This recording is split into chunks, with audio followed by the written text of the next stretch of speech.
Hey y'all, it's your boy Big Stu and Kayla, and welcome back to Ballin with the Ballards.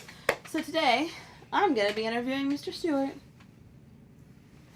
Brace yourself, this could get interesting. So I'm studying these questions from scienceofpeople.com. There's like 36 questions. I'm going to just skip around and ask him the ones that I want to know and that I think you will like. Do you have any thoughts before we begin this interview? Don't ask me any inappropriate questions. I'll try to refrain. I will plead the fifth. Okay. Let's hop to it. All right, let's go. Given the choice of anyone in the world, whom would you want as a dinner guest? And why? Is this person breathing? Either or. They're going to be breathing at dinner.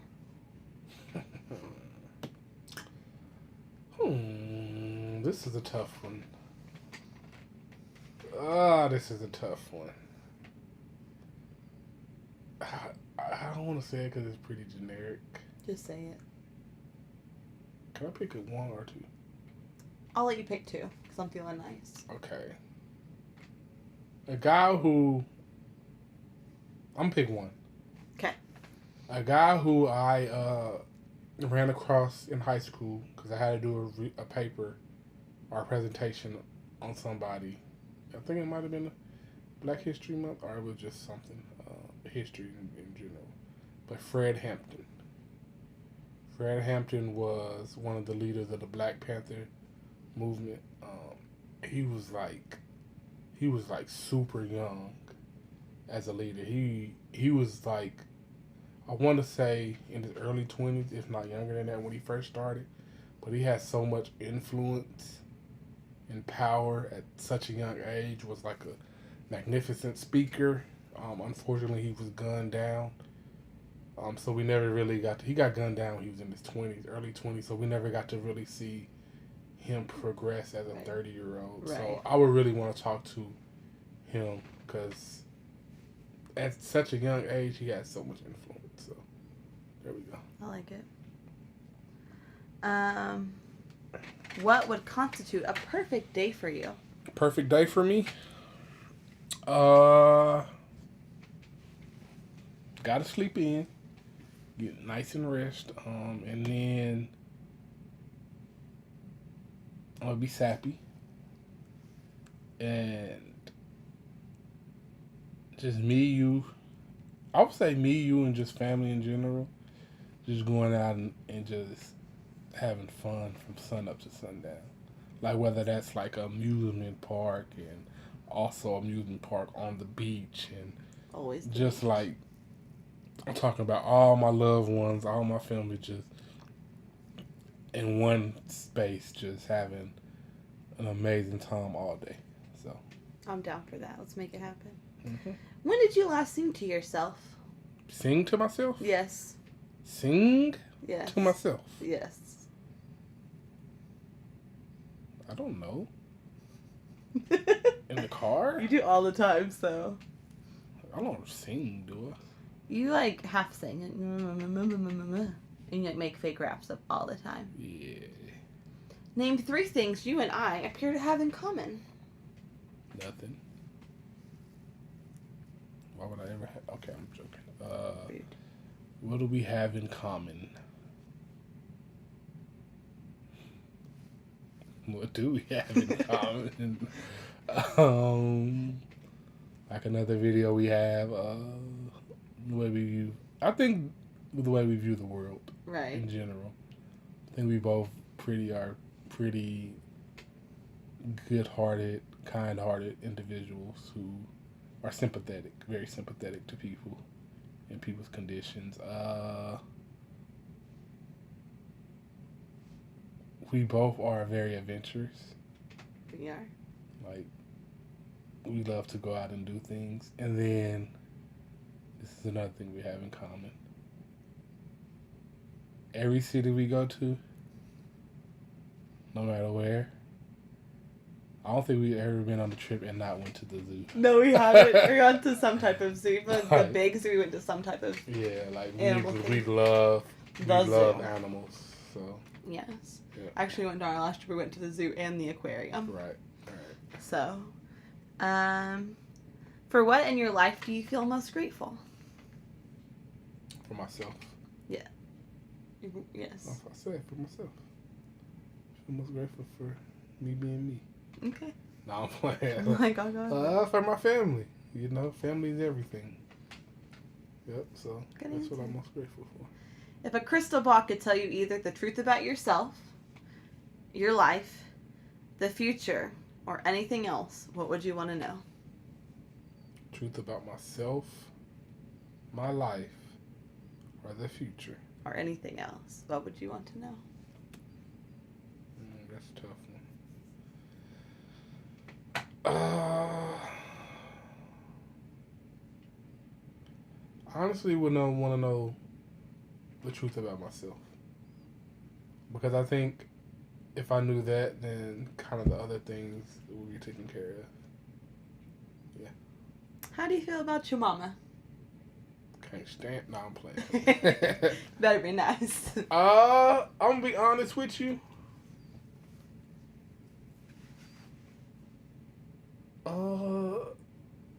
That's probably it's not probably, that's the most influential person in my life. Right. Now, had you asked me that when I was in middle school and high school, I probably wouldn't have thought about it like that. I don't think anyone does about their parents.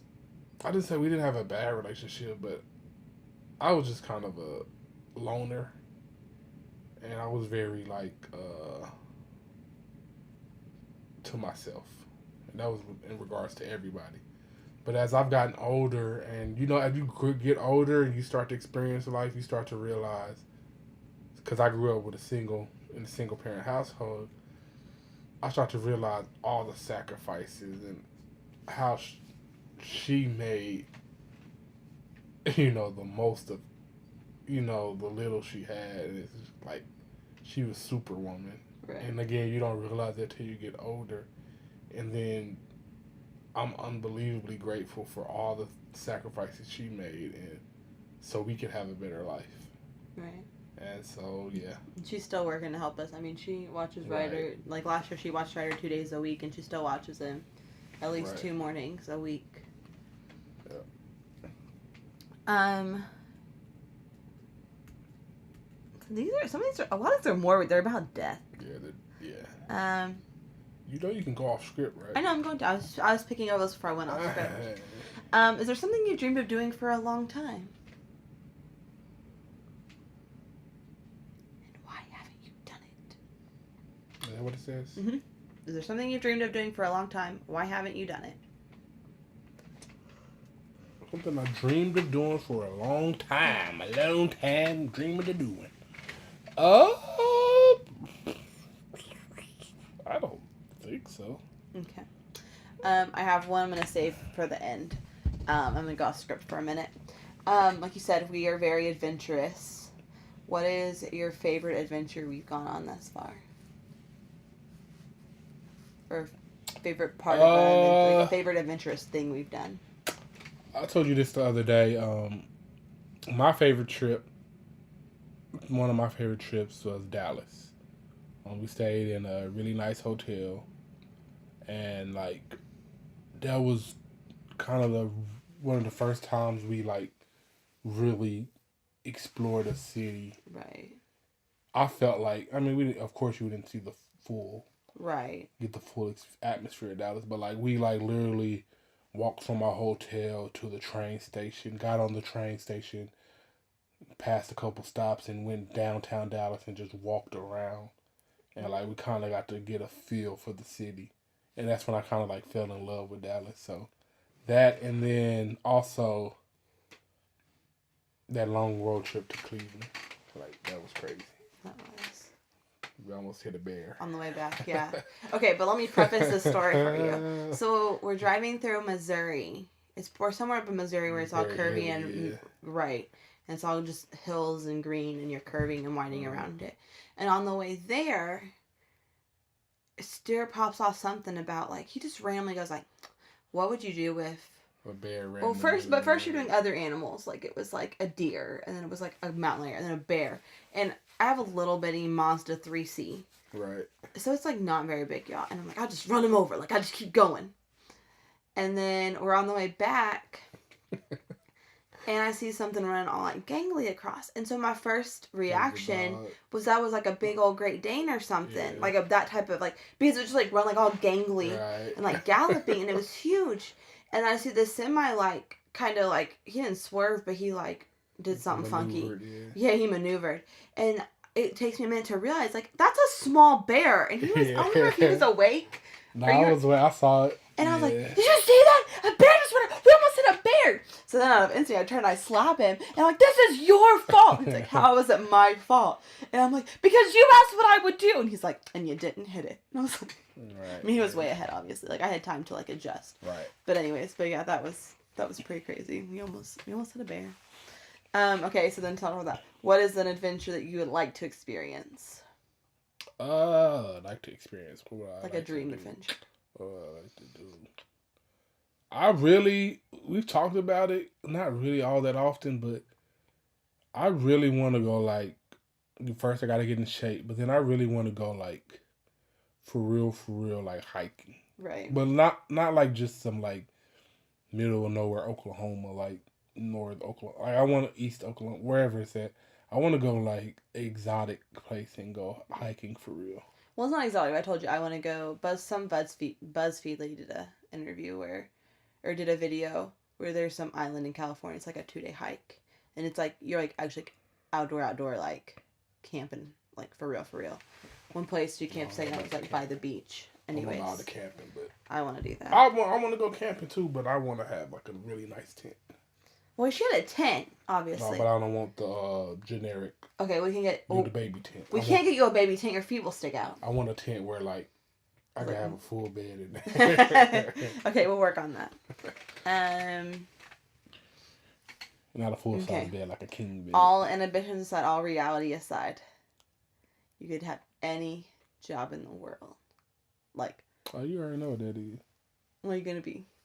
I'm being the NBA. Yeah. Who are you gonna play for? Getting buckets. You know who I'm playing for. Who are you playing for? Tell the people. Them Beantown Bombers. Them Boston Celtics, baby. Yeah. I'd be like my boy Paul Pierce. My favorite player of all time. Don't hate. Yeah, I know y'all gonna say Michael Jordan. I love Michael Jordan. Michael Jordan. Get out of here. Okay, so we're gonna kind of go on this. So why is the Celtics your team? Great question. Nobody's ever asked. Well, not too many people asked me that. You know, one, for all you fake Thunder fans, I said it, you fake Thunder fans. The Thunders got here win. They just got here yesterday, and now all of a sudden everybody's a Thunder fan. No. I was an NBA fan before the Thunder were even thought of. So I'm not just going to switch to the Thunder because they're the hometown team. Thunder suck. All right, my bad. I got a little carried away. I became a Celtics fan. I can't remember exactly what year, but it was the year they paid Jason Kidd, Kenyon Martin. I think they had Kerry Kittles, Keith Van Horn. You don't know who none of these people are. But I'm listening. They played the New Jersey Nets in the Eastern Conference Finals. They were down by, I believe, 20 in the fourth quarter and came all the way back and won. And I just love the swagger they play with. Paul Pierce, Antoine Walker, like, they just had, it was like they were having so much fun on the court. And so from that moment on, I was a fan of the team.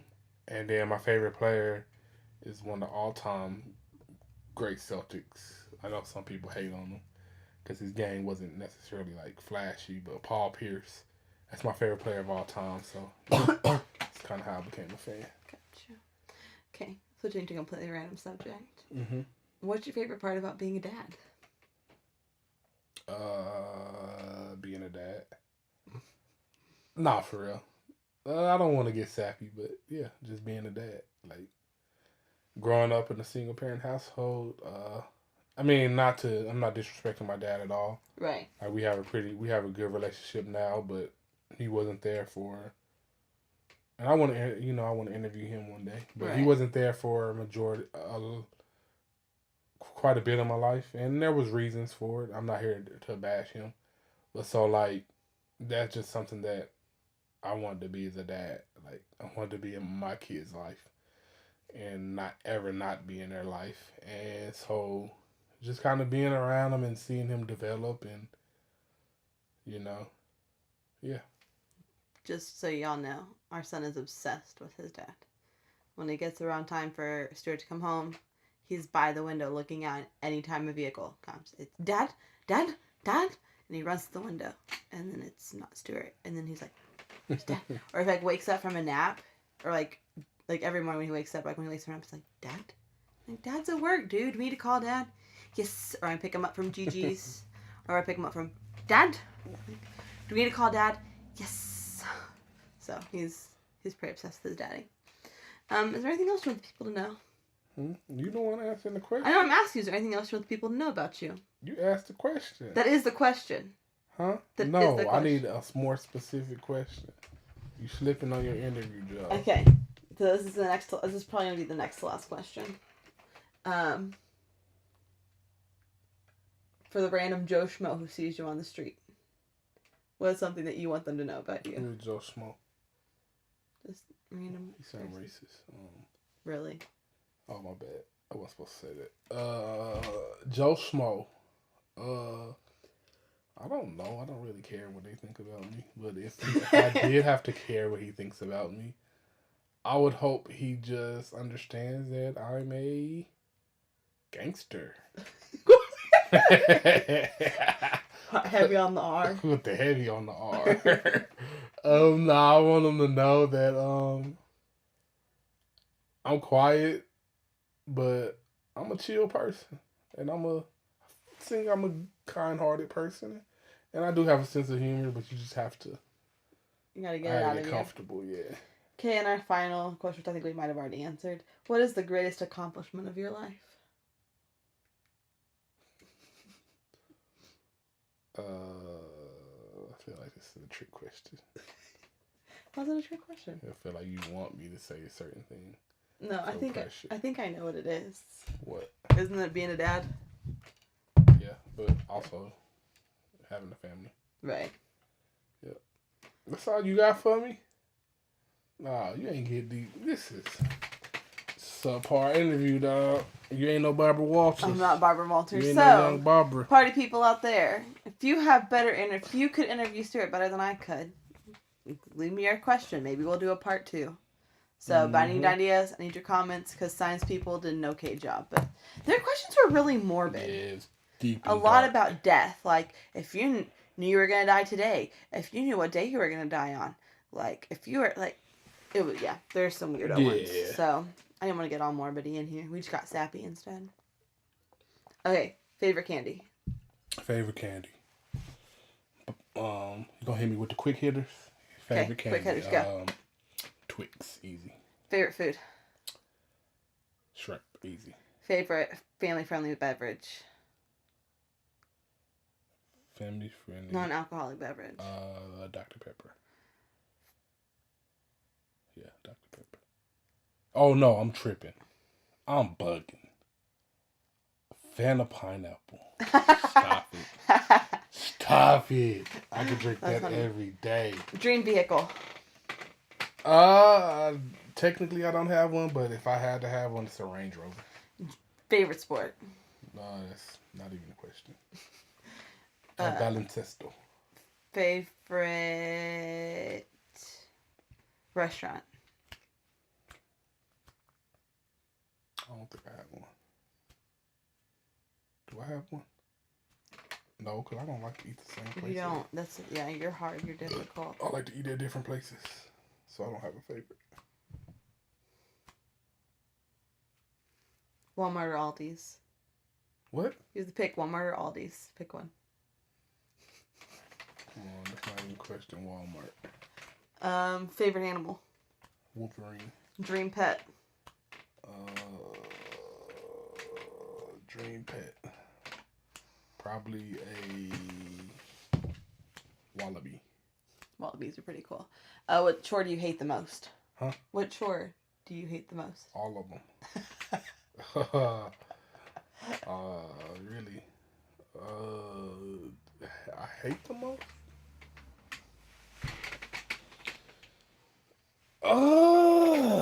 Cleaning the bathroom, probably, I guess. What chore are you the best at?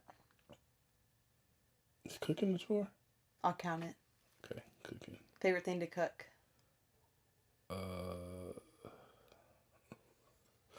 About to go with the hood classic ramen noodles. You get that butter in there, get some cheese in there, yeah, put a little sauce on the top. Yeah, favorite thing to cook? Oh, I just like cooking. I don't really have a specialty or anything. I gotta work on it. Oh, well, I guess my favorite thing to cook is the peanut butter and jelly wings. Butter jelly wings, peanut. Yeah, just trying to figure out different wing combination flavors. Because I'm going to open up a wing restaurant. Favorite movie? Huh? Favorite movie? Life. Eddie Murphy and Martin Lawrence. Okay. I remember that one now. If I had to pick, yeah. Classic. Favorite YouTuber? Favorite YouTuber? Us. Good answer. Favorite podcast? Oh. Woo. Low key, the one I like the most, the pregame podcast. What's that about? We listened to it when we was coming back from Houston. It's these group of dudes from Indianapolis, and they be cracking me up. They crazy. They don't care. They say whatever they want to say. It's hilarious, but it's informative. It's just like the best of both worlds. Like it's the one I listen to the most. Do you have any random like things that interest you that you like really intrigued by? Like things that randomly intrigue you? Like that you could just spit random facts on? Because you just have random backstory in your head. Because you're morbid. Very morbid, but probably one of my weirder podcasts that I love. You know, even though I couldn't really finish the last episode because you're talking about, kids and stuff in a very morbid way. Last podcast on the left. They cover a lot of like cults and they cover a lot of serial killers. I just find it intriguing. Okay. Don't be alarmed. Again, I said this in another video. Don't be alarmed. We're good. It's becoming a pattern. We're good. We're good. But yeah, that's probably last podcast on the left. What are you gonna do when we get off here? Huh? What are you gonna do when we get off here? What am I gonna do? Yeah. I don't know. Go to sleep. Go lay down. Okay. Did my interview get it better? It did get better. Okay. You finished on a strong note. Okay, so listen there while I'm strong. So, all right. Like the video, subscribe, and hit the notification bell if you haven't. Leave us some comments. If you have any questions you want to ask Stuart, ask them. Anything else for the people? I think that's it. Thanks for watching, and as always, thanks for Ballin' with the Ballards.